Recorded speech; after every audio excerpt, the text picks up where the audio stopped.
Et bonsoir à toutes, bonsoir à tous. Très heureux de vous retrouver aujourd'hui. Meilleurs vœux, bonne année pour toutes les personnes que je n'ai pas vues en direct. Très heureux d'être là avec cette nouvelle formule du live guidance. C'est noté juste là. Je ne suis pas très fort en étant météorologue là et en présentant la météo, c'est à l'envers.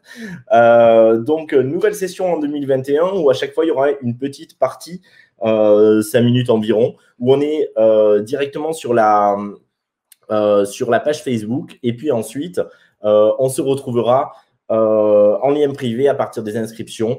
Et vous pouvez réserver directement sur mon site. Vous avez le lien que j'ai mis directement dans les commentaires et que vous pouvez retrouver, clac, juste là, gildelias.com, produit live guidance. Vous pouvez cliquer dessus normalement directement dans les commentaires si vous souhaitez nous rejoindre. Je rappelle que ce live est gratuit pour les personnes qui sont abonnées aux formules galactiques et au-delà.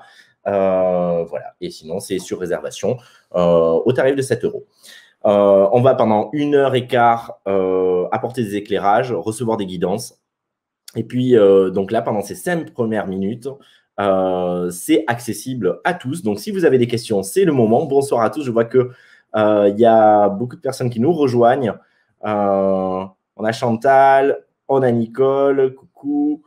On a Christelle également qui est là, la lutine verte. Il y a Solange qui est là également. Sneige qui nous dit bonjour. Eva. Lydiane, Séverine, coucou Séverine. Il y a Delphine également qui est là et qui remercie pour le soin de dauphin et qui continue d'intégrer. Je m'en réjouis. C'est vrai que c'était extrêmement fort. Et les derniers soins en général, le soin diatomée, on en parle énormément aussi. Et je vous réserve un soin aux petits oignons pour le 18 janvier sur le thème de la signature galactique. J'ai passé la journée à travailler déjà les supports parce que ça travaille déjà. Et puis, je vous le dis souvent, je passe énormément de temps à créer autour des données. C'est bien loin de 1 heure d'envoi d'énergie. C'est vraiment des semaines que je passe à contacter les codes et puis à les mettre en forme et en musique. Et donc là, j'ai passé la journée. Et puis après le live, je vais y retourner parce que je suis sur un chantier que je veux finir cette portion-là ce soir. Donc voilà. Merci beaucoup du coup pour ça. Bonsoir Chantal également. Il y a Jean-Marc qui est avec nous. Et puis beaucoup d'autres personnes. Je ne vais pas pouvoir passer tout le monde. Est-ce qu'il y a des questions? Ces 5 minutes sont à vous en direct, gratuite, en public, sur la chaîne et sur la page Facebook. C'est à vous si vous avez des questions. Et ensuite, donc, je basculerai avec toutes les personnes qui nous rejoignent et qui se sont inscrites et que je vois. Je vois qu'il y a Gwenik, Delph, Caroline, Thiem, Carole, Cécile, Iliès, Jacqueline. Question. Et également les participants. Si vous le souhaitez, pour le moment, vous êtes en anonyme, mais vous pouvez très bien poser des questions directement dans le chat. Et puis ensuite, bien sûr, je vais vous afficher également à l'écran et on sera dans une interaction. Alors, je vois qu'il y a des questions qui arrivent.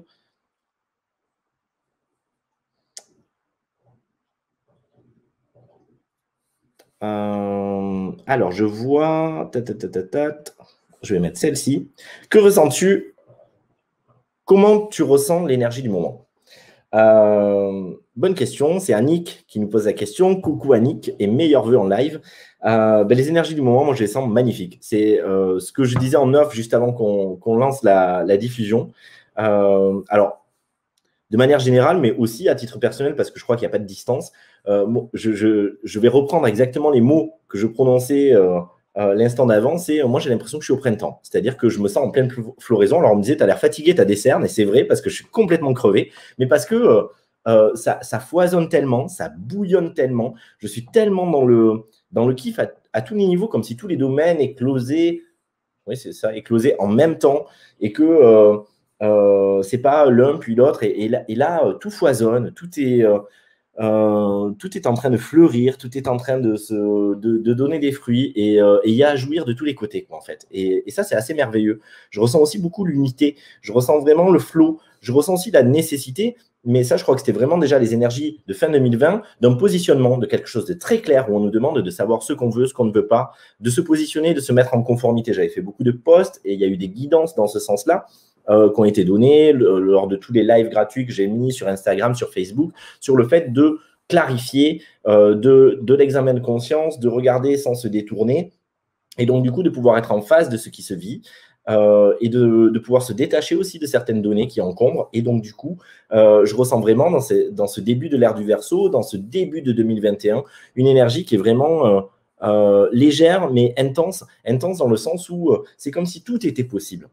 Moi, j'ai ce sentiment que le champ est ouvert à l'infini. Et peut-être que l'attention qu'on va devoir avoir, c'est peut-être de ne pas partir dans tous les sens, tellement il y a des possibilités et des opportunités, des sollicitations. Ça va être de prioriser, ça va être de savoir ce qu'on veut vraiment et d'être fidèle à cela. C'est-à-dire de ne pas partir tout azimut, ah tiens, oh, oh, oh, mais vraiment de se canaliser sur qu'est-ce qui m'importe. Et parce que je suis dans cette donnée-là, alors les choses vont être différentes. Ah, j'avais un message. Ah, visiblement, la capacité du studio est pleine. Tiens, donc, je pensais qu'on pouvait être plus quand même dedans. Ça va poser problème. Bon, à suivre. Et donc, voilà, c'est vraiment, pour le moment, ces énergies qui sont à l'entrée de 2021. Je pense que les énergies, ensuite de 2021, vont se mettre en place différemment et qu'on va aussi avoir des challenges, qu'on va aussi avoir des choses à régler. Mais pour le moment, je dirais que c'est comme une bouffée d'air pur et c'est comme si il y avait une notion de mariage, de quelque chose qui danse en soi et que différentes parts peuvent se relier et danser ensemble. Et ça, c'est profondément bon et je crois qu'on en a besoin. Je crois que c'est bienvenu. Et tout à la fois, c'est une bouffée d'air pur. C'est une bouffée d'air pur qui va nous permettre ensuite de relever des défis qu'on va se proposer. Parce que je crois que l'année, elle va être quand même challengeante à d'autres niveaux, mais avec un nouvel octave, quelque chose de plus dans notre multidimension qui va nous faire aller toujours plus loin, toujours plus haut. Voilà en gros, en quelques mots, Annick. Merci pour cette question. Je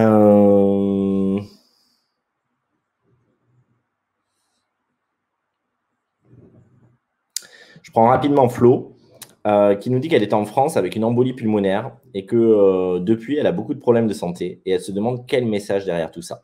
Elle ne comprend pas.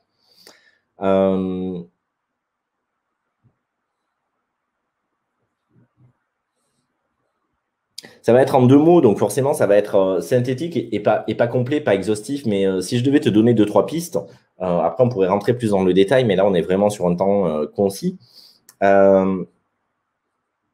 Je dirais que justement, je parlais de bouffée d'air pur, de bouffée d'air frais, de besoin de reprendre une respiration. Et c'est vraiment le sentiment que j'ai, Flo. C'est comme si à l'intérieur de toi, mais pas simplement par rapport à cette année, par rapport au rythme qu'on a eu, par rapport aux circonstances, j'ai l'impression que de manière générale, même si tu peux avoir drivé des choses avec succès, avec talent dans ta vie, il y avait eu un leitmotiv qui était fort avec une tension. Et c'est comme si finalement, cette décompression est quelque chose de salutaire, même si c'est vécu comme quelque chose d'éprouvant, comme quelque chose de dangereux, comme quelque chose qui peut faire peur. J'ai vraiment la sensation qu'à l'intérieur de toi, il y a quelque chose qui est en train de décompresser pour pouvoir justement faire donc tomber cette pression et pouvoir non pas faire table rase, mais repartir quand même un peu à zéro et t'offrir la possibilité de prendre non pas un nouveau chemin, mais en tout cas de repartir avec une nouvelle énergie, avec la possibilité de ne plus être dans les conditionnements et les drivers qui étaient là auparavant et qui faisaient que d'une certaine manière, il fallait exceller, il fallait optimiser, il fallait toujours être au top. Et c'est comme s'il y avait quelque chose qui, en touchant la vulnérabilité, en touchant à la faille, en touchant à la faiblesse aussi, y compris la faiblesse physiologique, au risque aussi de défaillir, te permettait finalement de revenir à toi sans avoir plus rien à prouver, sans être plus dans la perspective des défis à se lancer, mais tout simplement à goûter aussi à la douceur de l'être. Et justement, mon post du jour, c'était accueillir l'amour et accueillir la douceur. Et je crois que ça va dans ce sens-là, faire preuve de douceur envers soi-même et bien sûr, déployer nos potentiels peut être quelque chose de positif, mais quand ça tourne au défi et quand ça tourne au championnat, au concours, parfois, on peut se retrouver dans une position où c'est contre-productif parce que nous ne jouissons plus du fait de rayonner au travers de nos potentiels, mais ça devient un enjeu fort comme un moyen d'être. Et donc, du coup, on s'épuise autour d'un potentiel qui était censé nous honorer. Et je crois que, justement, c'est peut-être l'opportunité au travers de cette petite épreuve, l'opportunité d'en finir avec cela pour rentrer dans une plus grande douceur et donc une capacité à être dans une bienveillance, un amour de soi et une compassion qui t'invite à ne plus jamais te lâcher la main. Et donc, je te rassure, les choses vont je pense, je crois sincèrement, vont se réguler et il n'y a pas un réel danger. Mais il y avait surtout un coup d'alerte qui était là pour te permettre de remettre les choses en conformité, justement, et de ne pas t'oublier, de ne pas partir trop longtemps et trop loin sur ce chemin, avec des conséquences qui auraient pu être beaucoup plus graves que cette embolie pulmonaire, même si ce n'est pas rien. Mais derrière l'apparence du risque, je crois que tu n'étais pas réellement en danger, que tu as eu l'intelligence de t'envoyer le signe et de l'entendre à un moment où, malgré la forme spectaculaire que ça a pu prendre, pour que ce soit entendu et pris en compte, c'était pour mieux t'en saisir et justement pour repartir sur cette nouvelle voie qui va t'apporter le meilleur. J'en prends une dernière et ensuite on bascule. Et donc, si vous voulez vous inscrire pour participer, c'est sur le lien que j'ai partagé tout à l'heure et qui est dans les commentaires. Bon, super, il y a Sneige qui remercie pour toutes les conférences gratuites.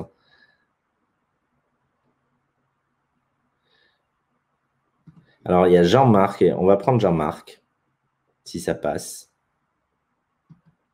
Voilà, on va prendre Jean-Marc qui dit « Malgré que je veuille lâcher une certaine tristesse, j'ai l'impression que mon corps retient encore. Que puis-je faire ?» Et je crois que, Jean-Marc, je crois profondément qu'il n'y a pas de distance entre le corps et l'esprit. Donc, à un moment donné, en revanche, il y a une différence entre la volonté et l'esprit. Et la volonté et la résonance. C'est l'objet aussi de mon post d'hier ou avant-hier sur le tuto step by step sur la co-création. À un moment donné, nous ne créons pas l'objet de notre volonté. On peut vouloir quelque chose et en souterrain, alimenter totalement l'inverse. Et donc, du coup, on va créer non pas l'objet de ce qu'on veut, de ce qu'on souhaite, de ce à quoi on aspire, mais de ce qu'on vibre. Il suffit qu'une part de toi entre en résistance, il suffit qu'une part de toi soit dans le driver inverse pour que, ou soit dans une fidélité loyauté, dans un programme qui continue d'alimenter cette donnée pour qu'à un moment donné, il ne soit plus possible d'être dans cette dynamique et donc du coup de ne pas pouvoir lâcher cette tristesse. Le fait, on va juste aller un peu plus loin parce que là je sens que c'est collectif et que ça touche aussi les participants. Le fait de vouloir lâcher la tristesse devient émissif, c'est-à-dire que ça devient une action. Alors qu'en réalité, lâcher n'est pas de l'émissivité. Lâcher, c'est justement ne plus retenir. Mais lorsque je veux lâcher, ce n'est plus du lâcher. C'est la volonté de lâcher qui devient du coup quelque chose qui tend et qui ne relâche plus. Donc, dans quelle mesure puis-je lâcher si je veux lâcher? Il faut peut-être que je lâche ma volonté aussi. Et c'est parce que je lâche ma volonté que toutes les parts de moi vont pouvoir s'abandonner à ce détachement et que les choses vont à leur juste rythme aller. Mais pourquoi je veux tant lâcher? Peut-être parce que j'ai peur de cette tristesse, j'ai peur de m'engouffrer dedans, j'ai peur qu'elle me happe, j'ai peur qu'elle ait la victoire sur moi. Et donc du coup, plus je résiste à cette tristesse et plus j'essaie en réalité de l'éradiquer plus que de m'en détacher, de la laisser aller, et plus en réalité je la nourris parce que je la fuis ou je la combats et que j'en ai peur. Et c'est là que je suis en train de nourrir la donnée. Alors qu'en réalité, il est peut-être question d'accepter de la vivre et parce que je l'ai pleinement vécue, elle s'en va d'elle-même, parce qu'elle s'est exprimée, parce qu'elle a été reconnue, parce qu'elle a été vécue. Et parce que je ne veux plus rien d'autre, même si je pourrais préférer quelque chose d'autre, je peux être avec ce qui est. Et je crois que souvent, dans notre volonté, dans nos aspirations, dans nos prières, dans nos stratégies, nos rituels, nos pratiques, nous sommes dans une démarche où nous essayons d'éviter les stimuli. Alors qu'en réalité, ce qui est là est exactement ce qui est à vivre et cette tristesse se doit d'être vécue, elle est parfaite telle qu'elle est. Et à chaque fois que j'essaie de m'en extraire, de la fuir ou de la combattre, je proroge l'expérience. Quand finalement, je capitule et que j'accepte qu'elle soit là et que je la vive comme parfaite et que je contacte que je peux être, y compris avec elle, alors elle n'a plus besoin d'exister. J'espère profondément que ça va t'aider et je sais que cette bascule va se faire, Jean-Marc. Je sais aussi que, et je te remercie, je sais aussi que cette donnée va parler à beaucoup de monde. Donc, voilà, ça va aider à faire pas mal de bascules. Merci pour ça. On va vous laisser, on va basculer, nous, sur le lien privé. Bonne soirée pour vous. peut-être à bientôt pour ceux qui nous rejoindront. Vous aurez aussi, même si vous n'êtes pas disponible dans l'instant, la possibilité de réserver maintenant ou a posteriori et de suivre le replay pour vous inspirer, parce que même si vous n'avez pas posé une question en propre, eh bien, il y a toujours des résonances et des effets miroirs, et certaines données vont venir complètement nous percuter, alors même que ce n'était pas forcément ce qu'on aurait abordé nous-mêmes en propre. Je vous souhaite une excellente soirée, je vous dis à bientôt, au 18, au 15 d'abord sur les ateliers du grand changement, et puis au 18 avec le soin collectif Signature Galactique. Je vous embrasse, très belle soirée et à très vite.